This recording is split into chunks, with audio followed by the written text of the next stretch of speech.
Kayong mga tamad, tingnan ninyo at pag-aralan ang pamumuhay ng mga langgam upang matuto kayo sa kanila. Kahit na walang namumuno at nag-uutos sa kanila, nag-iipon sila ng pagkain kapag tag-araw at panahon ng anihan, upang may makain sila pagdating ng tag-ulan. Kayong mga tamad, matutulog na lang ba kayo? Kailan kayo gigising?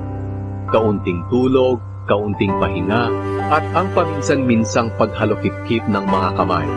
At hindi ninyo mamamalayan, darating ang kahirapan na para kayong ninakawan ng pulisan. Huwag kayong maging tamad, kundi magpakasipag at buong pusong maglingkod sa Panginoon.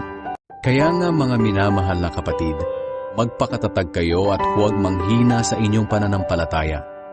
Magpakasipag kayo sa gawaing ibinigay sa inyo ng Panginoon, dahil alam ninyo na hindi masasayang ang mga paghihirap ninyo para sa Kanya.